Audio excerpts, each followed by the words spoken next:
गुणों के गान में वर्धमान महान दिन विचरे हमारे ध्यान। समय साथ परमागम की 31वीं गाथा पर चर्चा समाप्त हुई। अब 32वीं और 33वीं गाथा की चर्चा आरंभ करनी है। जिन 3 प्रकार के होते हैं, एक जितेंद्रिय जिन, एक जितमोह जिन और एक क्षीण मोह जिन। जितेंद्रिय जिन चौथे गुणस्थान से लेकर 7वें गुणस्थान तक होते हैं। जितमोह जिन उपसम श्रेणी वाले होते हैं और क्षीण मोह जिन छपक श्रेणी वाले होते हैं।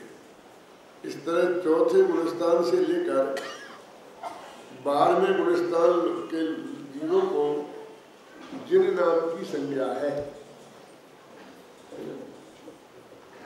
चौथे से लेके 12वें तक वो सब जिन कहलाते हैं और फिर उनमें बर लगा दो, जिन बर, तो वे 13वें गुणस्थान वाले हो जाते हैं।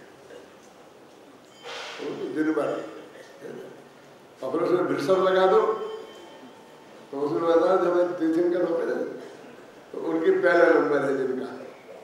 तो जिन बर वृषभ छड़ा उसमें आता है दूरसंकर के मंगलाचार्य आता जिनवर विस्मेन एण निठम गोविंद देविंद विंद विंदम आता। तो जिन संज्ञा 12वें गुणस्थान तक के जीवों की है। जितेंद्रिय जिन में दर्शन मोहिनी की जीतने की बात है और शांत मोह में और क्षीण मोह में चारित्र मोहिनी कर्म को जीतने की बात है। मतलब बस मोह कर्म को जीतना है, असली बात तो ये है। बाकी 7 कर्म की तो तरफ बात ही नहीं करते हैं, क्योंकि 7 कर्म की स्थिति तो ऐसी है कि वे तो समय पर अपने आप नष्ट हो जाने वाले हैं और उनके कारण जो भी होगा उसके कारण आगामी कर्म का बंध नहीं होगा।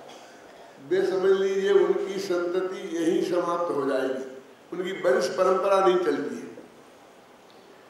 जैसे 4 अघातिया कर्म है और अघातिया कर्मों के उदय में जो भी होना होगा अनुकूल प्रतिकूल संयोग मिल जाएंगे। गोरा काला शरीर मिल जाएगा नाम कर्म के उदय से, नीचे ऊंचे कुल में पैदा हो जाएंगे गोत्र कर्म के उदय से, समझे ना। लेकिन कोई काला है इसलिए उसे ज्यादा कर्म बनेंगे और कोई गोरा है तो उसे कम बनेंगे, ऐसा नहीं है।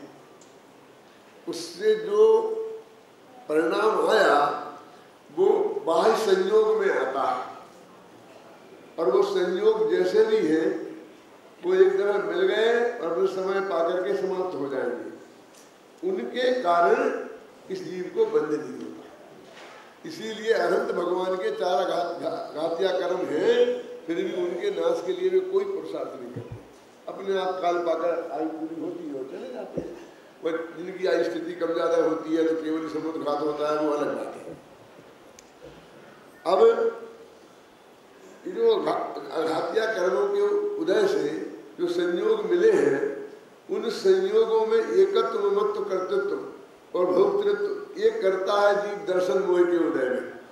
जब उनमें एकत्व ममत्व किया ना तो उसमें अघातिया कर्म का उदय नहीं है। अघातिया कर्म से तुम्हें मिल गए, उनके मिलने के कारण ही नहीं होता है, इसमें दर्शन मोहिनी का उदय निमित्त है। जरा समझना इस बारीकी से। जो भी हमें अनुकूल प्रतिकूल संयोग मिल गए उन्हें अच्छे बुरे मानकर राग द्वेष करना, ये राग द्वेष करने में मोहिनी कर्म का उदय निमित्त बनता है, उन अघातिया कर्मों का उदय निमित्त नहीं बनता। अब इससे ज्यादा और क्या कहा जा सकता है कि 4 अघातिया कर्म बैठे रहते हैं बड़ी मजबूती से और ये आत्मा केवल ज्ञानी आनंद सुखी हो जाता है। अब समझ लो उनने क्या रोका। हम 8 ही कर्म एक साथ हम ढूंढते रहते हैं, लेकिन वे 4 मौजूद हैं और हम अनंत सुखी हो गए। तब हमें मालूम पड़ता है कि इनने तो हमारा अनंत सुख को रोका ही नहीं था, अनंत ज्ञान को रोका ही नहीं था। हमने जबरदस्ती शत्रुओं की फौज में इन्हें भर्ती कर दिया था।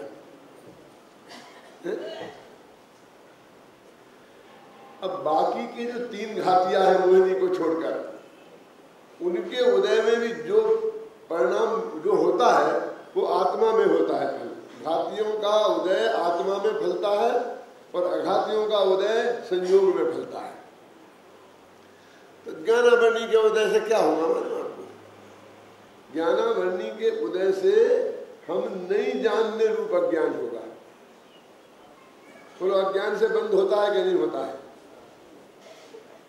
तो समुद्रभद्राचार्य ने देवागम स्तोत्र में लिखा है, अज्ञानाच्चे ध्रुवो बंधो ज्ञानानंत्यान्न केवली। यदि अज्ञान से बंध मानेंगे तो ज्ञेय तो अनंत है और किन्हीं न किन्हीं ज्ञेयों का अज्ञान तो छद्मस्त जीव को रहेगा ही। तो फिर आदमी केवली कैसे बनेगा? बंद होता रहेगा उससे। तो अज्ञान 2 तरह का होता है वास्तव में। एक तो औदिक अज्ञान जिसे बोलते हैं शास्त्रीय भाषा में, और एक छायोपशमक अज्ञान। तो औदिक अज्ञान बंध का कारण नहीं है और छायोपशमक अज्ञान बंध का कारण है। अब कोई कह देगा अज्ञान बंध का कारण है और कोई कह देगा बंध का कारण नहीं है, और आप कहेंगे कि भाई क्या है, पंडितों में पता ही नहीं चलता है, कोई कुछ कहता है कोई कुछ कहता है। अब एक ही पंडित एक समय कह देगा अज्ञान बंध का कारण है और दूसरी समय कह देगा अज्ञान बंध का कारण नहीं है। तो वो अज्ञान 2 है ना। अब 2 अज्ञान में अब सरल भाषा में आपको बताऊंगा क्या है जी। एक तो जानना नहीं ऐसा अज्ञान, और एक गलत जानना ऐसा अज्ञान। देखिए, हम यहाँ से जा रहे थे, चौराहे पर पहुंचे और हमें कोटा जाना है। हमने पूछा भी कोटा का रास्ता कौन सा है, तो एक आदमी ने कह दिया भैया मुझे पता नहीं है, किसी दूसरे से पूछा। तो उसे इस बात का कोई दंड मिलेगा? मिलना चाहिए। नहीं है पता तो नहीं है, लेकिन कोई है तो इधर को अब बता दे इधर चले जाओ, तो वो अपराधी है कि नहीं? अरे तुझे पता नहीं है तो नहीं बोल, बता कि हमें नहीं मालूम, तो वो कोई अपराध नहीं है। लेकिन गलत बताना अपराध है, और वो गलती होती है उसमें दर्शन मोह निमित्त होता है। समझे? जैसे देह है, आत्मा भी है, उन दोनों का संयोग भी है। लेकिन देह मैं हूं, देह मेरी है, देह का करता हूं भोगता हूं, ये जो है इसमें मिथ्यात्व नामक दर्शन मोहिनी कर्म का उदय निमित्त होता है, ऐसे अज्ञान में। और नहीं जानने रूप अज्ञान में ज्ञानावरणी कर्म का उदय निमित्त होता है। तो ज्ञानावरणी कर्म के उदय से जो अज्ञान होता है वो बंध का कारण नहीं है, तो वो भी बेकार हो गया, उसे कोई फर्क नहीं पड़ता है। ऐसी दर्शनावरणी की बात है, अंतराण की भी ऐसी बात है। अंतराय हो जाएगा, नहीं मिलेगी आपको चीज, झगड़ा खत्म। अब उसमें आप शांत परिणाम रहेंगे आपके, तो कोई बंध होने वाला नहीं है। सिर्फ बंध में निमित्त मोहिनी कर्म होता है, वो 2 प्रकार का है, दर्शन मोहिनी और चारित्र मोहिनी। तो दर्शन मोहिनी का अभाव होना माने मिथ्यात्व का अभाव होना, वो पहले प्रकार की निश्चय स्थिति है, और उसका नाम जितेंद्रीय जिन है। अब 2 नाम तो सार्थक लगते हैं, जित मोह जिन, क्योंकि मोह को जीता है, और क्षीण मोह जिन, ये 2 तो लगते हैं कि भाई ये सार्थक है। और इंद्रिय क्यों लिखा यहाँ पर? पहले में जितेंद्रिय क्यों कहा? वहां तो मोह लगा, यहाँ जित मिथ्यात्व लिखते, जित दर्शन मोह लिखते। लेकिन जैसा कि अपन पहले बहुत विस्तार से चर्चा कर चुके हैं कि इसमें वो जो इंद्रियां हैं वो शरीर की प्रतिनिधि है, और बाकी सारे संयोगी भावों की प्रतिनिधि भी है ना इंद्रियों के विषयभूत पदार्थ में। तो ये इनमें जो हमारा एकत्वत्व रहता है, तो इनको इंद्रिय शब्द से कहा, क्योंकि इंद्रिय को हमने अपना सहयोगी मित्र मान रखा है। क्यों? जब तक आंखें हैं, जब तक सारा है, सब कुछ है। आंखें गई तो सब कुछ गया। क्यों? आंखें गई तो सब कुछ गया, ऐसा है क्या? मैंने हमारी आंखें ही सब कुछ है। अब भैया आप क्या करें, हम तो सुनते हैं, कान से सुनते नहीं है, आंख से दिखाई नहीं देता है। अब तो बस हम समझ लो खत्म ही हो गए, चुके ही गए जैसे हैं।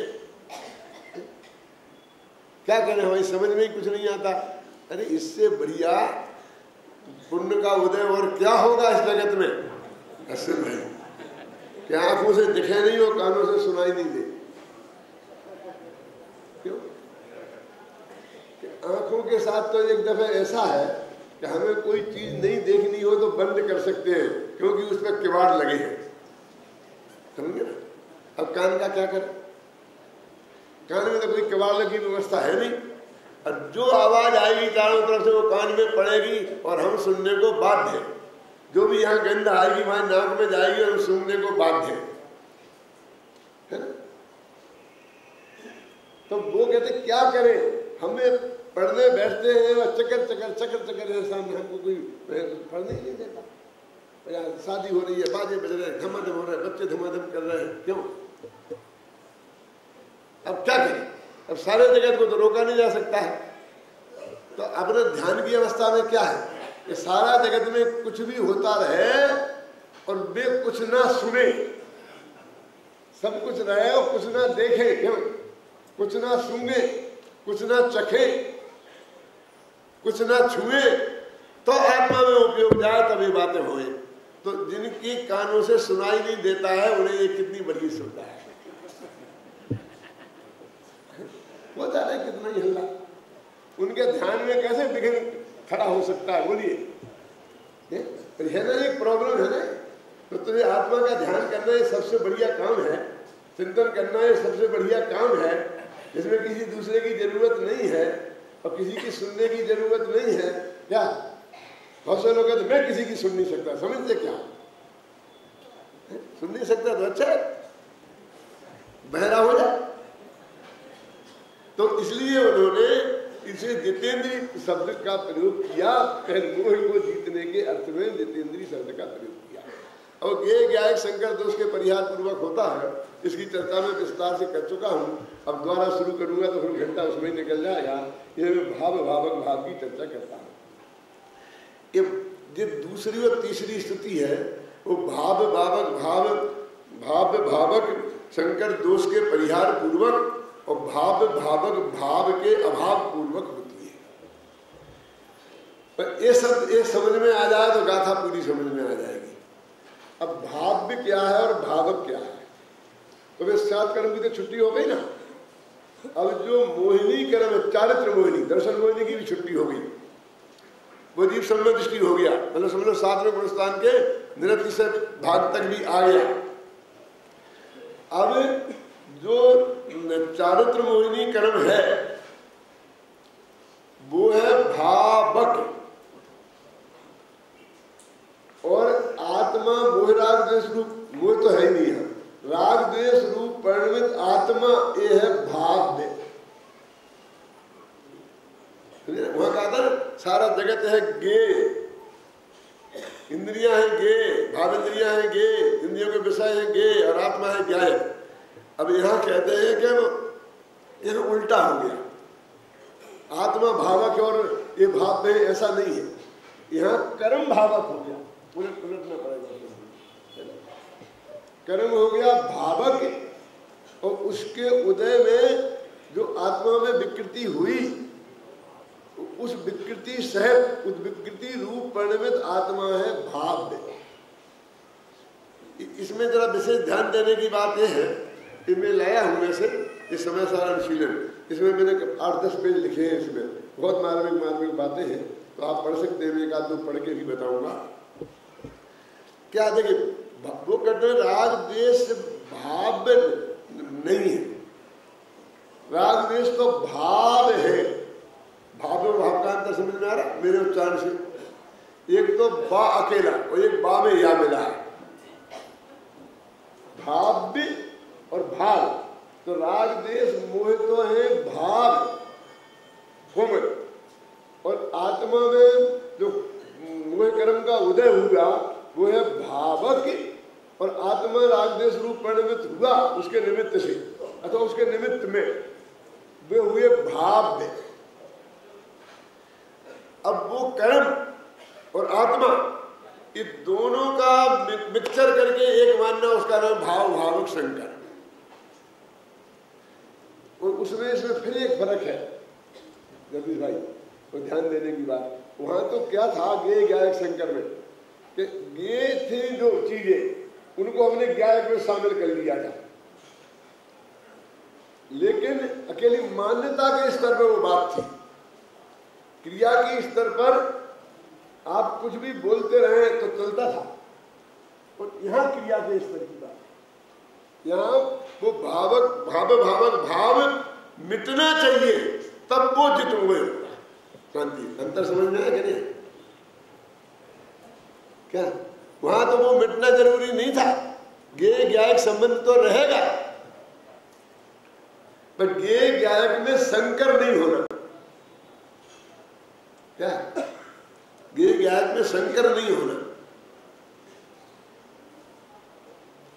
और यहां क्या है कि वो जो आत्मा वो रागद्वेष रूप परिणमित हुआ, तो वो परिणमन हो तो होगा भावक संकर दोष, और वो परिणमन मिटे तो उसका नाम होगा भावक संकर दोष का परिहार।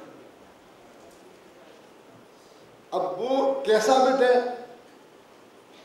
कि टेम्परेरी मिटे, जिसे हम बोलते हैं युद्ध विराम हो। युद्ध विराम का अर्थ समझते हैं? तो आपने कश्मीर में युद्ध विराम हुआ, लेकिन कश्मीर से युद्ध विराम आप नहीं समझ सकते। तो मैं तो बताता हूं कि अपने घर में दो बच्चे लड़ पड़े और एकदम गाली गलौज और फिर मारपीट हो गई, और एक आध खून करता रहा, किसी को खून निकल आया, ख्याल में ही ना। अब दोनों भिड़ रहे थे एक दूसरे में, इतने में माँ पिता कोई आया और एकदम उसने चिल्लाया चुप, तो एकदम दोनों अलग हो गए, 1 मिनट को अलग हो गए, घबरा के सुन गए ना। और फिर थोड़ी देर बाद फिर भिड़ गए। तो वो जो उतने समय को अलग हुए वो एकदम, वो है युद्ध विराम। वास्तव में वो युद्ध विराम का मतलब है कि अभी आपने रोक दिया, हम रुक गए, लेकिन अभी आप फैसला नहीं करेंगे तो ये लड़ाई रुकने वाली नहीं है। फिर लड़ाई दोबारा शुरू हो जाएगी, एक दफे में रुक जाएंगे, ख्याल में ना। वो अंतर्मूर्त का ही होता है। अभी 60 वर्ष का युद्ध विराम होता है क्या? कश्मीर में तो 60 वर्ष हो गए, वे तो 60 मिनट का भी नहीं होता है। क्यों? तो दर्शन चारित्र मोह का उपशम होना वो युद्ध विराम है। अंदर में पूरा के पूरा बैठा है वो कर्म, लेकिन उदय में आना और वो भाव तद्रूप परिणमित होना, रागद्वेष रूप परिणमित होना बंद हो गया। इसलिए उसे कहा जित मोह जित। मोह को अभी जीता है, मोह को अभी मारा नहीं है। अभी जीता और मारने में क्या फर्क है? क्या अभी शत्रु को अपन ने जीत लिया और नाक फांस में बांध लिया? क्यों? अभी नहीं आएगा समय। पुराने नए जमाने से बात करते हैं कि ये जो आतंकवादी है ना, वो आतंकवादी को पकड़ के जेल में डाल दिया। एक तो ये पहला नंबर का कौन, जित मोह जिन वाले का उदाहरण, और एक को वहीं पर एनकाउंटर। अब समझ सके कि नहीं? ये पुलिस वाले गोली मार देते हैं ना, मार डाला, तो दोनों में क्या फर्क है? वो तो खत्म हो गया, और इसमें अभी वो जेल में है, कच्ची जेल में है, कब जेल से भाग जाएगा इसका भरोसा नहीं है। क्यों? और नहीं भागा तो केस चलेगा, वकील लोग छुड़ा सकते हैं। क्यों? और फिर कहाँ तक, फिर सुप्रीम कोर्ट तक भी जाए और वहां भी वो सजा कायम रह जाए, तो राष्ट्रपति के पास जाकर के कि मेरे को माफी दी जाए। माने उसके कितने चांस हैं द्वारा आकर के और आपके पास आतंक फैलाने के। क्यों? उसके साथी कोई विमान अपहरण कर ले और उसे बदले में छुड़वा ले तुमसे। तो उपशम वाले मामले में ऐसा है कि उसे जिंदा रखा और तुमने बंद रखा, तो उपशम श्रेणी वाला वो बंद है, वो वैसा है। और छपक श्रेणी वाला एनकाउंटर में खत्म करता चला जाता है, एकदम चलाते खत्म करता चला जाता है। इन दोनों में फर्क है। तो एक को बोलते क्षीण मोह, वो बिल्कुल क्षीण हो गया, और एक उपशम मोह, मैंने वो शांत हो गया उपशम मोह अभी। तो ऐसा इन दोनों में फर्क है। देखो मैं जैसे ना 4 की 4 पंक्तियां आपको सुनाना चाहता हूं।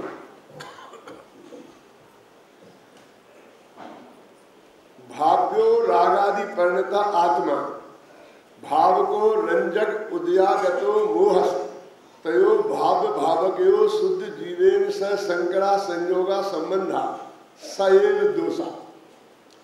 माने वो संकट जो उत्पन्न हुआ यही दोष है। मतलब ये है कि अपना माना, वहां तो अपना माना था तो दोष था, भले ही वो रहे शंकर, गे ज्ञात में शंकर रहे, लेकिन गे ज्ञात को शंकर रहे माने वे मिले रहे, लेकिन हम उन्हें जुदे जुदे जाने तो दोष का परिहार हो जाएगा। और यहाँ तो कहते हैं वो राग दोष खत्म ही होने चाहिए। तम दोषम ससंवेदन ज्ञान बले ने ये असु परहरती सा द्वितीया स्तुति। ना तो ये दूसरी स्तुति और तीसरी स्तुति की दोनों गाथाएं यद्यपि मूल समय सार में अलग अलग है, लेकिन दोनों का सारे तर्क और युक्तियां एक सी थी, इसलिए मैंने इन दोनों को इकट्ठा विचार किया है और फिर दोनों को इकट्ठे 8-10 पेज लिखे हैं विस्तार से। तो मैं आपसे कह रहा था कि संक्षेप में क्या हुआ, जित मोह जिन माने गे गायक शंकर दोष परिवार माने पर में एकत्व बुद्धि नहीं होना, पर बाद में वही देहादिक समझे ना, और फिर वो देह तो निकल गया। देखिए चारित्र मोह के नाश के उपाय का और दर्शन मोह के नाश के उपाय में एक बहुत बड़ा अंतर है। अंतर क्या है कि दर्शन मोह के लिए तो अपन को वो चाहिए ना कि गुरु जी चाहिए, उपदेश देवे, फिर वे हमें समझाएं अथवा जुर्मानी में पढ़कर समझाएं, अरहंत की दिव्य ध्वनि सुनकर पहचाएं, हम खूब चिंतन करके तत्व का निर्णय करना। यहाँ तो डिसीजन लेना है, यहाँ तो समझ में फेर है, मान्यता में गड़बड़ी है, इसलिए बहुत कठिन काम है। जैसे मैंने एक उदाहरण दिया था कि आपने एक कारखाना खोला, इसमें एक महीने में 10 मोटर कारें बनती हैं। अब आपने मोटर कारों को बेचना शुरू किया तो आपको एक महीने में 100 मोटर कार की मांग हो गई। तो अब जो आपको 10 से 100 बनानी है, बोलो केशव राव जी आप तो उद्योगपति लोग हो, कठिन है। अब क्या है, क्योंकि सारी टेक्निक है, बनी बनाई है, सारी इंजीनियर सब बात है, पर अब तो थोड़ा सा मशीन में रखेंगे और लगा देना है, जगह फैलानी है। अब किसी को रसिया से इंजीनियर बनाने की जरूरत नहीं है। ऐसे ही सम्यक दर्शन की प्राप्ति के लिए तो वो विशुद्धि लब्धि, देशना लब्धि और फिर वो सारी प्रक्रिया जिससे हमको पार होना पड़ता है। इसलिए असलियत गुरु की आवश्यकता तो सम्यक दर्शन के लिए है, जिसे अपन देशना लब्धि कहते हैं। फिर चारित्र में तो क्या करना है कि चारित्र में तो जो चीज हमने उपलब्ध कर ली है, मान लीजिए कि 6 महीना में बहुत कम समय को अनुभव होता था और 6 महीना का अनुभव का वियोग हो जाता था चौथे गुणस्थान में। अब वो अनुभव का काल बढ़ता जाए और वियोग का काल कम होता जाए, बस ये तो प्रैक्टिस करनी है कि हम जो अंदर हमें अनुभव तो है ही, जब हम अनुभव में गए तो उसे थोड़े जमे, उधर से एकदम भागे नहीं। ना आपने गद्दी में बैठ के 5 मिनट बढ़िया निडर होकर भाषण दे दिया, अब 1 घंटा देने में कोई दिक्कत नहीं है, क्योंकि 5 मिनट में तो पैर कांपने लगते हैं, पसीने से तरबतर हो जाते हैं। क्यों? फिर एक दफा हो गया, वो भय निकल गया, अब तो प्रैक्टिस की बात है। तो अब वो बढ़ाना है, वो वियोग काल कम होना है। जब ऐसा होते होते वियोग काल 15 दिन से कम रह जाए और अनुभव का काल उसी अनुपात में बढ़ जाए तो पंचम स्थान हो जाए। तो हर अंतर्मुद्ध में अनुभव होने लग जाए और 2 समय में शुद्ध भाव, 1 समय में शुद्ध भाव, ऐसा अनुपात रह जाए तो मुनि दशा आ गई। और जब अशुद्ध शुद्ध भाव होगा ही नहीं और शुद्ध ही रह जाए तो उपशम श्रेणी और सबक श्रेणी होगी। तो इतनी सी बात है। अब तो उसकी मात्रा, इसलिए कहते हैं चारित्रिक कला है, प्रैक्टिस है। अब उसमें आपको प्रैक्टिस करनी है, उसमें किसी गुरु की जरूरत नहीं है। ध्यान में गुरु की जरूरत नहीं होती है, ज्ञान में गुरु की जरूरत होती है। और चारित्र मोह के नाश करने के लिए ध्यान करना है, ज्ञान तो है, और दर्शन मोह के नाश करने के लिए ज्ञान करना है। अभी तुम तो बहुत अच्छा बता रहे थे ना कि ज्ञान सब ज्ञान ही है। श्रद्धा में भी ज्ञान है, प्रतीति में भी ज्ञान है, चारित्र में भी ज्ञान है। पर क्यों? ध्यान क्या है? स्थिर हुए ज्ञान को ही ध्यान कहते हैं। ये अपनी 34वीं गाथा में आने वाला है। अभी अपन ने 32 और 33वीं गाथा का क्या क्या स्थिर हुआ ज्ञान ही ध्यान है। माने जानना वो ज्ञान, और किसी चीज को लगातार जानते रहना वो ध्यान। किसी चीज को क्या, हाँ, लेकिन शुक्ल ध्यान नहीं, धर्म ध्यान नहीं, वो आत्मा को जानते रहने की बात है। उसमें बहुत बहुत बारीकियां हैं। अभी हमने ध्यान के विषय में बहुत पढ़ा है। अन्ना जी ने सारा धवल से, श्लोक वार्तिक से, राज वार्तिक से, सर्वा सिद्धि से, और यहाँ से ध्यान के शुक्र ध्यान के बारे में जो जितनी सामग्री जहाँ मिलती है तो वो सब इकट्ठी की। और फिर जब मैं अमेरिका में गया तो मेरे साथ रख दी कि यहाँ तो आपको फुर्सत नहीं मिलती है, तो वहाँ आप देखना। तो मैं अमेरिका में उसे पूरी बहुत गहराई से उसका अध्ययन करके आया हूँ कि शुक्ल ध्यान का स्वरूप में। तो वो शुक्ल ध्यान की बात यहाँ नहीं कह रहा हूँ मैं आपसे। फर्क क्या है ध्यान में कि जब वो ध्यान पर से हटके अपने पे आएगा तो वो धर्म ध्यान, शुक्ल ध्यान हो जाएगा। अब उसमें पर ज्ञान का ये बनता है कि नहीं बनता है, ये बातें जरा बारीक है, फिर कभी देखना। लेकिन अभी तो इतनी ही बात समझ लेना कि ध्यान करने में तो सब माहिर हैं।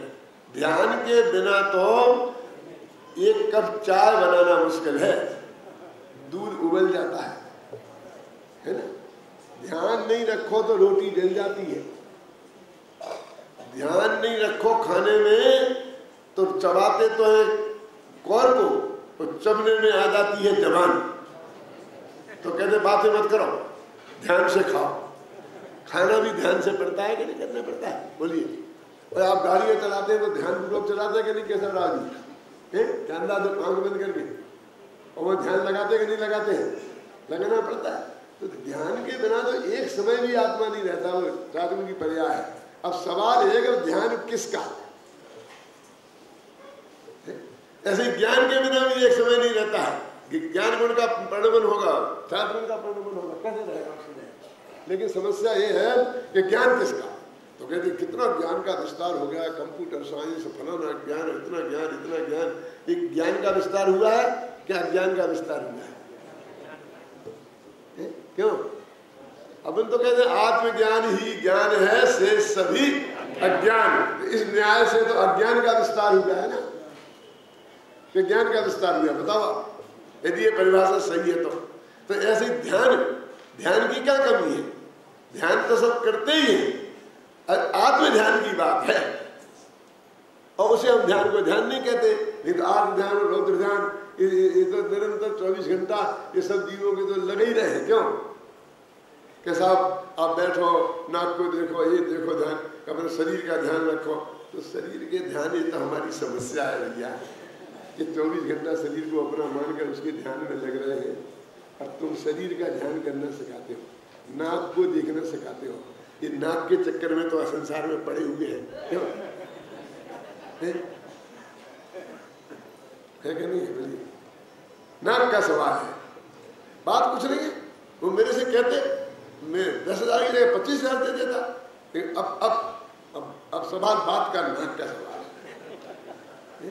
ये आदमियों की नाक नहीं होती तो शायद संसार इतना बुरा नहीं होता। अब फिर तुम उस नाक का दर्शन कराते हो। अरे देह दर्शन नहीं, देह में जो आत्मा का दर्शन करना है वो सब में दर्शन है। देह को नहीं जानना है, आत्मा को जानना है, वो सब में ज्ञान है। और आत्मा में ही जमना रमना है, वो सब में चारित्र है। मेरे कहने का मतलब समस्या जमने रमने की नहीं है, जानने की भी नहीं है। मुझे एक बात बहुत मार्मिक याद आती है कि अपन ने कितने ज्ञान की कितनी बर्बादी की है, इसकी कल्पना अपन को नहीं है। एक दफे कल्पना हो ना तो रोंगटे खड़े हो जाए। अपने जैसे कि एक उदाहरण देता हूं मैं कि बाप ने बेटे को 100 रुपया दिए और उससे कहा कि तुझको जिसमें खर्चा करना हो कर देना। समझे ना? तो एक लगा तो जाता है चॉकलेट खरीद के खा लेता है, दूसरा सिनेमा चला जाता है। क्यों है ना? एक आती है वो चिमटा की कहानी आती है दादा, आमिर का चिमटा। आमिर का चिमटा आप लोग नहीं जानते, हमारे विद्यार्थी जानते हैं। कहानी का नाम कहानी का नाम है। क्या मतलब कि उस आज बच्चे को पैसे नहीं रहते थे, तो उसको कहीं से ऐसे पैसे मिल गए कि उसको अपने मन की चीज खरीदना है, तो बाजार में गया। बाजार में माने दादी ने भेजा, तो पूरे बाजार में चक्कर काटते काटते, अब होंगे 10-20 पैसे उस जमाने में, तो उसने क्या खरीदा? एक चिमटा खरीदा। कोई खाने की नहीं चीज खरीदी, ये नहीं खरीदी, ये नहीं खरीदी, ये नहीं खरीदी, और वो घर आया तो माँ ने कहा क्या खरीदा? क्या ये चिमटा? अगर तेरे को जिंदगी में एक दफे पैसा मिले अपने मन की चीज खरीद ले, तो चिमटा खरीदा कि मैंने अपने मन की खरीदी ना, कि क्या करेगा इस चिमटा का? कि मैं रोजाना तुम्हें देखता था कि रोटी बनाती थी तो रोटी को नीचे सेकती थी तो तुम्हारा हाथ जल जाता था और तुम ऐसे करके बदलती थी। तो मैंने कहा एक चिमटा यदि हमारे घर में होता तो मम्मी के हाथ नहीं जलते। तो बहुत दिनों से मेरी ये तमन्ना थी कि मेरे को चुवन्नी मिल जाए तो मैं चिमटा लाऊंगा। और माँ की क्या हालत हुई होगी। अब मैं दिलवाणी माता की बात करता हूं। वही बात कि अपने पास जितना ज्ञान है वो आत्मा के कल्याण के लिए पर्याप्त है, ये जिनवाणी कहती है। समृद्धि है ना, इतना सैनी पंचेंद्री का ज्ञान है। तो अब वो जो 100 रुपया है वो सिनेमा भी देख सकता है, कुछ भी खा पी सकता है, कुछ भी कर सकता है, और वो चाहे तो इतनी मोटी गड्डी यहाँ की समय सार मोक्ष प्रकाशक और प्रवचनसार सब ले जा सकता है। 100 रुपये में सब मिल जाएगी। क्यों ले जा सकता है? नहीं ले जा सकता है। तो अब ऐसे ही लगाओ कि जैसे वो 100 रुपया का जो उसने पान खा के थूक दिया, सिनेमा देख के बर्बाद कर दिया, उन 100 रुपयों से वो समय सार और मोक्ष प्रकाशक जैसे ग्रंथ खरीद सकता था जिनका गुरुदेव का जीवन जिनने बदल दिया। तो कितनी कीमती वो 100 रुपया कितने कीमती है, मतलब इस अर्थ में कीमती नहीं है, इस अर्थ में है कि उनसे कितनी बढ़िया चीज उसे मिल सकती है। तो जिस ज्ञान से आपको आत्मा का अनुभव हो सकता था, ऐसा ज्ञान आपके पास सबके पास अभी मौजूद है। और उसे कितनी निर्दयता से हम सुबह उठ के अखबार के देखने में, इससे करने में, उसे देखने में कहां कहां बर्बाद करते हैं। मैं क्या बताऊं, अपना अपना देख लो, सुबह से सोच लो। एक एक क्षण कितनी बर्बादी हम करते हैं उस ज्ञान की। और इतना कितना ज्ञान बर्बाद किया रजनी भाई आज तक।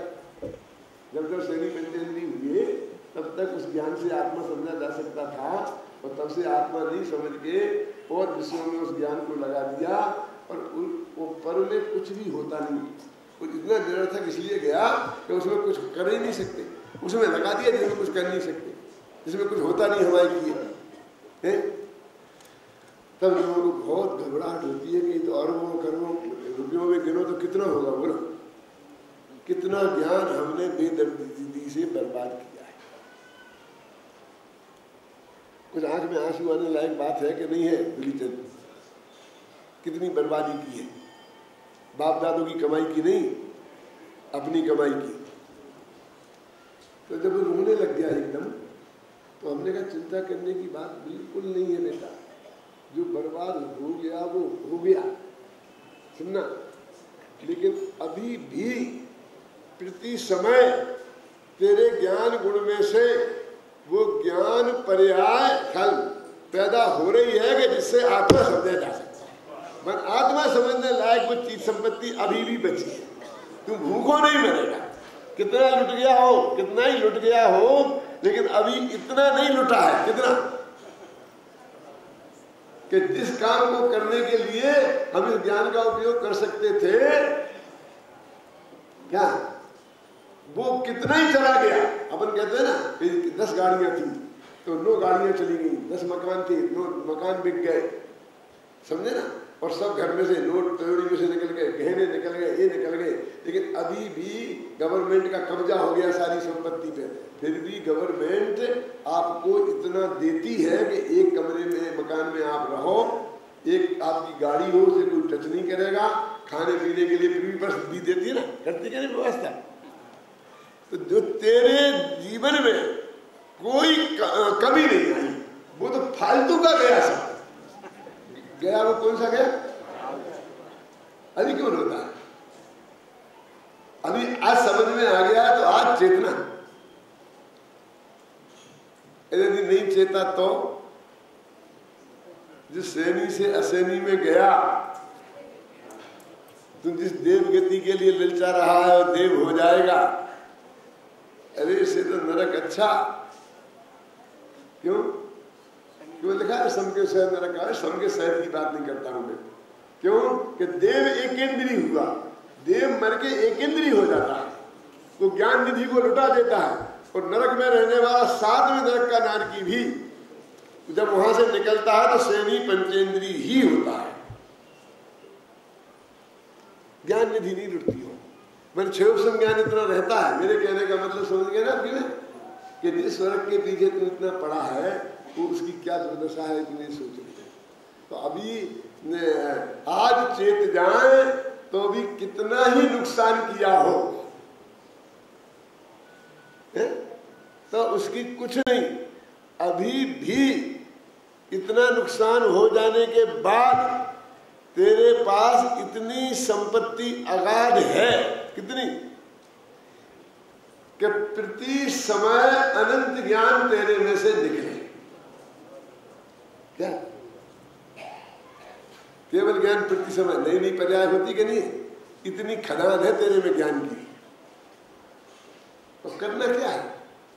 कुछ नहीं, बस आत्मा को देखना जानना है, देखना है, देखना है, जानना है, देखते रहना है, जानते रहना है, इतना सारा मुक्ति मार्ग। इतने में से तो केवल ज्ञान होता है बस। क्या?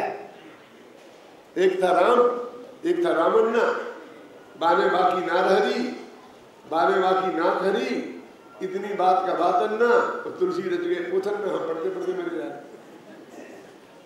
एक राम था, एक रावण था।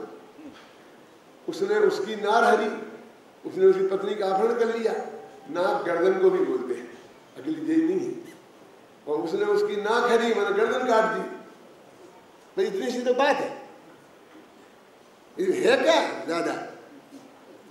एक था राम, एक था रामन्ना, बाने बाकी नार हरी और बाने बाकी नाक हरी, इतनी बात को बातन्ना। और तुलसी रच गए पोथन। तो इतनी सी तो बात है कि ये भगवान आत्मा है, उसकी वर्तमान ज्ञान जितना प्रकट है बस उसको उसी आत्मा में लगा दो, ज्यादा नहीं, सिर्फ एक अंतर मुहूर्त को। और फिर इतना खजाना निकलेगा कि अनंत काल तक प्रति समय अनंत ज्ञान उसमें से निकलेगा और फूटेगा नहीं। कितना बड़ा खजाना निकलेगा। फिर किसकी तरफ देखेगा? जिसमें से कुछ नहीं मिलना है, जिसमें से कुछ नहीं होना है, जिसमें हमारा कुछ नहीं चलना है। हम छाती पर हाथ रखकर विचार करें दीदू भाई कि हम इतने महत्वपूर्ण ज्ञान कि जो आत्मा में लगे तो अनंत सुख और केवल ज्ञान पैदा कर सकता है, उसको हम कैसी कैसी जगह लगा रहे हैं, उसकी कल्पना आपको है? मैंने कई दफे कहा है, आज भी मेरे को कहने का विकल्प आता है, 5 मिनट लगेंगे तो मैं ये कहता हूँ कि जैसे हमारे पास अभी आते हैं बहुत से लोग कि साहब अपने बच्चों को ये इनको बताएं। अभी मैं एक बात बताता हूँ बहुत मार्मिक कि हम यहाँ से शास्त्री पास करके मेरी दोहती गई है, तो वो MBA में भर्ती हुई है पूना में। शास्त्री पास करके सीधे MBA में भर्ती हुई। तो मैंने निमेश भाई को कहा था, तो निमेश भाई ने वो किया। तो निमेश भाई को जब मैं तो विदेश में था, परमात्मा ने धन्यवाद दिया, उन्होंने जो वाक्य कहा वो कितना मार्मिक है, मैं सबको सुनाना चाहता हूँ। उन्होंने कहा कि मैंने इसलिए भर्ती किया कि सारी दुनिया को मालूम पड़े कि एक शास्त्री भी MBA में भर्ती हो सकता है। मतलब ये नहीं है कि अभी मैं जिंदगी में धर्म ही धर्म करता रहेगा, फिर खाने को रोटियां नहीं मिलेंगी, नहीं करेंगी। सारे रास्ते शास्त्री करने के बाद भी खुले हैं। और जैन धर्म का ठोस विद्वान बन जाएगा। आप मेरा पॉइंट समझे, इसलिए मैंने इसको भर्ती किया, क्योंकि भर्ती तो पूरी हो चुकी थी, सीट तो बिल्कुल खाली नहीं थी। अब ये मेरे पास आते हैं कि दादा हम ऐसे एक्सपर्ट को बुलाएंगे कि जो यहाँ विद्यालय में हमारे विद्यार्थियों को ये बताएंगे कि तुम्हारे लिए कौन कौन से रास्ते खुले हैं। मैंने कहा भैया तुमको यहाँ अंदर घुसने नहीं देंगे, बाउंड्री में हम पढ़ा पढ़ा के तैयार करें और तुम यहाँ से भागने के रास्ता बताओ, और हम तुम्हें अपने स्टेज पे बैठने दें, ऐसा नहीं करने देंगे। अरे हम तो वो आत्मा का कल्याण करें और जगत के कल्याण में निमित्त बने, इस क्षेत्र में रहें प्रतिभाशाली। प्रतिभा तो वहां निकल जाएंगी जगदीश भाई, और फिर ऐसे ही रह जाएंगे, जैसा धर्म चलता है वैसे धर्म चलेगा। तो उनका मानस कभी कभी गिरता है, तो क्या करें ये पूछते हैं। तो मैंने कहा बताओ, वो उसकी ट्रेनिंग मैं देता हूं तुम्हें। क्या कि इनका आखिर यहाँ तुम्हारी शास्त्री करके इनका फ्यूचर क्या है। इतनी गाथाएं सुना दी, लेकिन फ्यूचर क्या है। वो आते हैं तो 1-1 लाख रुपया महीना पर परीक्षा पास होने के पहले ही ले जाते हैं। क्यों? कंपनियां उठा लेती है ना MBA को उनको। इनका क्या फ्यूचर है? फ्यूचर पूछते हो क्या है, उनका क्या फ्यूचर है। तो मैं वो उदाहरण देता हूँ, आपने सुना होगा कि क्या है कि हमारा बेटा ENT है। ENT समझ गया, नाक कान गले का स्पेशलिस्ट है। तो कि वो करता क्या है कि वो नाक कान गले का इलाज करता है। तो सुबह से शाम तक क्या करता है, वो कोई आदमी आता होगा, वही तो उसके पास आता होगा जिसकी नाक सड़ गई होगी। अच्छी नाक वाला तो आएगा नहीं, जिसके कान में से पीप बह रही होगी। कोई जिन पदार्थों को हमें देखने में गिलानी आती है, उनको सुबह से शाम तक उस ज्ञान का कि वो आत्मा में लगाता तो केवल ज्ञान हो जाता। सुबह से शाम तक कोई देखा करता। ये फ्यूचर है। और 2 रोटियां खाने के लिए फुर्सत नहीं है। कि तुम्हारा बेटा क्या है कि यूरोलॉजिस्ट। क्या होता है भैया यूरोलॉजिस्ट? तो पेशाब की बीमारियों का और ऑपरेशन करता है, प्रोस्टेट का, इसका उसका। लेकिन मेरी समझ में नहीं आता वो देखता क्या है। कि जिन अंगों का नाम लेने में हमें शर्म आती है और दुनिया देख ना ले, हम उसे छिपा के रखते हैं। और कोई नालायक यदि उसको उगाड़ दे तो उसको अपन बुरा मानते हैं। ऐसे अंगों को निरंतर अपने ज्ञान का गेय बनाना, त्रिकाली ध्रुव भगवान आत्मा को छोड़ना, ये है फ्यूचर। और रोटी खाने की उन्हें भी फुर्सत नहीं है। कि तुम्हारा बेटा क्या है कि वो हमारा बेटा तो वो पैथोलॉजिस्ट है। क्या है? वो खून की जांच, मल की जांच, मूत्र की जांच, ये सारी जांचें होती है ना, खोल लेते ना। तो वो क्या करता है कि लेटरिन की जांच करता है। साहब तो रोज ही दूसरे की लेटरिन तो दूरबीन से देखते रहता। हम समय साल की गाथा देखते रहते हैं। तो तुम हमें उपदेश देते हो, उनसे कुछ नहीं कहते। हम सुबह से शाम तक रात में क्यों सैलन भाई वे फ्यूचर वाले हो गए और हमारा तो फ्यूचर सब खत्म ही है। तो क्या हुआ कि वो उस ज्ञान की किस तरह बर्बादी करते हैं। अब देखो भूखों जो हमारे पंडित भी नहीं मर जाएंगे। वे भी 2 रोटियां खाते हैं, सोने चांदी की नहीं खाते होंगे। क्यों? ये भी कोई भूखों मरने वाले नहीं है। और परिग्रह जोड़ने की बात कहो तो वो अभी क्या प्रदीप जी ने कहा था, किसने कहा भगवान परिग्रह से कैसा ऐसा कि तुम्हें ने बताई थी, तुम्हारी क्लास में चल रही थी ना। क्या है वो सारा पाप सामग्री तो जो है ना, पाप परिग्रह पाप है कि नहीं भाई? तो क्या नहीं, हमारा लड़का तो इंजीनियर है, बड़े बड़े बांध बनाता है। कैसे? वो भाखड़ा नागल जैसे। अरे इतना बड़ा इंजीनियर है। माने सारी जिंदगी का वनवास। बांध कहाँ बनेगा? नगर में कि जंगल में? बिल्कुल बियाबान जंगल में कोई रहने वाला आदमी नहीं होगा, कुछ नहीं होगा। वहाँ इंजीनियर साहब को रहना पड़ा, उनके लिए बढ़िया बंगला बना देंगे, लेकिन बिजली नहीं होगी, नल नहीं होगा, पानी नहीं होगा, सब्जी नहीं मिलेगी, क्यों? मंदिर नहीं होगा, दर्शन नहीं होगा, प्रवचन नहीं मिलेगा। और वहाँ पर जब वो बांध बनाएंगे तो नगर बस जाएगा, बढ़िया से बढ़िया नगर बस जाते ना, लेकिन वो नगर में उनको नहीं रह पाएंगे, फिर वे दूसरी जगह बांध बनाने जाएंगे तो फिर देंगे सारी दूसरी जंगल। एक दफे जंगल में चला जाता तो मोक्ष हो जाता, ये सारी जिंदगी जंगल में रहा पर कुछ नहीं, ये फ्यूचर है। और हमारे बच्चों को क्या फ्यूचर है? भरी सभा में हजारों लोग नीचे बैठे होंगे, तब वो गद्दी पर बैठेगा और सबको समझाएगा। क्यों बोलो, किस गद्दी पर बैठेगा?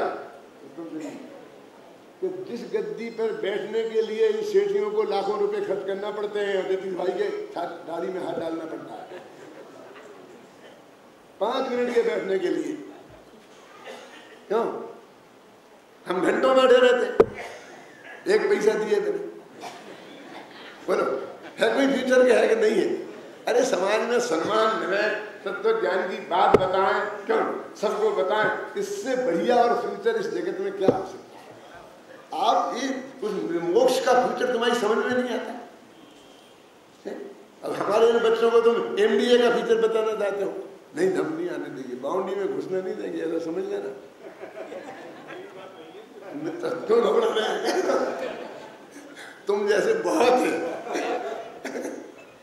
है और भी मेरे पास आए, क्या है प्रस्ताव, मैंने कहा तुम क्या समझाना चाहते हो हमको? तो हम तो रोक तो किसी को रहे ही नहीं है, जो जाए जहाँ जाते ही है, लेकिन फिर भी हम तो ये समझाएंगे कि तुम्हें सचमुच इस भव को भी सुखी बनाना है लौकिक दृष्टि से, और आगामी अनंत भवों का अभाव करना है, तो उसका फ्यूचर इसमें ही देखो, एक कुंद कुंदाचार्य वगैरह के ग्रंथों में ही देखो। मैं तो खुद वहाँ पढ़ाता था, मैं कालिदास को, सूरदास को, तुलसीदास को पढ़ाता था। मेरे जब मैं यहाँ आया छोटे साल की गवर्नमेंट की सर्विस, तो मेरे बहुत लोगों ने बहुत विरोध किया। मैं किसी के नाम नहीं बताऊँ विरोध करने वालों का, लेकिन बहुत विरोध किया कि आप बहुत बड़ी गलती कर रहे हैं। मैंने बोले नहीं, मेरे को समझते नहीं हो, मेरी सारी जिंदगी ये शकुंतला की कमर नापते निकल जाए मेरे बस की। मैं अमृतचंद को पढ़ूंगा ना, अमृतचंद पढ़ाऊंगा ना, मैं क्यों शकुंतल के पीछे पड़ा रहूं? तो भाई साहब को मैंने लिखा है बिनसादी चिट्ठी कि सब लोग मना कर रहे हैं, मेरा जाने का पक्का विचार हो रहा है, अभी क्या करें? तो इनने कहा कि मेरी समझ में नहीं आ रहा कि पंडित हुकुमचंद का पत्र है, जिसके क्रमबद्ध पर्याय की जिसकी अटूट शिष्टा है, वो आगे इधर जाएगी तो कितने नए नए संपर्क होंगे, उधर जाएगा तो कितने संपर्क होंगे? बोलिए आप, आज हमारा आपका समागम हो रहा, यदि उधर गए होते तो होता। तो वो सब नक्की है, अनंतर पूर्व समवर्ती पर्यायों का सिलसिला कितने समय से कैसा क्या नक्की है, क्यों जिस टाइप का। तो इसमें क्या ज्यादा सोचना, क्या इसमें क्या ज्यादा सोचना कि नहीं वो गवर्नमेंट सर्विस परमानेंट होती है। परमानेंट क्या होती है? सर्विस, सर्विस माने गुलामी, परमानेंट गुलामी की गारंटी होती है हमारे। और मैंने कहा कि हमारी गारंटी है, हमारे जीवन की गारंटी है क्या? क्यों? तो जीवन की गारंटी नहीं है तो किसकी कौन सी गारंटी रखना? मेरे कहने का मतलब ये है कि ये जो जनन भगवान का मार्ग है, जो महान पुण्य के योग से, पूज्य गुरुदेव श्री के प्रताप से हम सबको मिल गया है। वास्तव में जितनी अद्भुत निधि मिली है उसकी हमें कीमत नहीं है, उसका हमें अंदाजा नहीं है। जिन लोगों को ये चीज़ नहीं मिली और उनकी तुलना में आप देखोगे तब उसका अंदाजा आपको लगेगा। तो इस निधि को पाकर हमें अपने जीवन को सार्थक करना चाहिए और अपने उपयोग को सारी जगह से समेट कर। मैं तो अमेरिका में एक बात कही थी, 1 मिनट की है, कि आज जितने लोग यहाँ बैठे हैं वो आप पे भी उतर सकती है। एक भी आदमी ऐसा नहीं है कि जो आज से ही पूरा काम बंद कर दे वहीं पर तो भूखों मर जाएगा, उनके बाल बच्चे भूखों मर जाएंगे। सब ऐसे बैठे हैं कि 7-7 पीढ़ी का इंतजाम है, फिर भी अंतिम समय तक क्यों समागम का ये फल नहीं आएंगे। ये मेरा जीतू भाई आया ना सोनगढ़ से, इसने मालूम कैसे आया है ये, आपसे मिला कि नहीं? क्यों जीतू भाई ने बताया कि नहीं? जगदीश भाई से मिले कि नहीं मिले? जीतू भाई के 2 लड़के शादीशुदा, सारा धंधा बंद कर दिया, भविष्य में कोई हमको नहीं चाहिए, वो क्या पीढ़ी पीढ़ी आगे नहीं बढ़ानी है, इस संकल्प के साथ और सब काम बंद करके 24 घंटे यही इसमें ही लगाने का, आत्म कल्याण में लगाने के संकल्प से आया है। और कह रहा है कि लड़के को लेके आया है, वो लड़का कहता मुझे यहाँ से जाना ही नहीं है, मेरे में मकान किराए का लिवा दो तो मैं यहीं रहूँगा। कल मेरे पास खबर आई है कि मकान लिवा दो, किराया सा मिल जाए तो मैं यहीं रहूँगा और मैं यहाँ कम से कम 5 साल यहाँ पढ़ना चाहता। सचमुच अनुकरणीय बात है। देखो मैं बहुत कंजूस आदमी हूँ, मैं ऐसे आसानी से किसी की प्रशंसा नहीं करता, अब मैं समझ में नहीं ना आपकी में, लेकिन जब कोई बात हृदय को छू जाती है तो सबको प्रेरणा की दृष्टि से वो बात मैं आपसे कहता हूँ कि भाई अपने जीवन को सार्थक करना है तो कोई ऐसा रास्ता अपनाए कि हमारे मनुष्य का एक एक क्षण जो हमारे ज्ञान की बर्बादी हो रही है वो आबाद हो सके।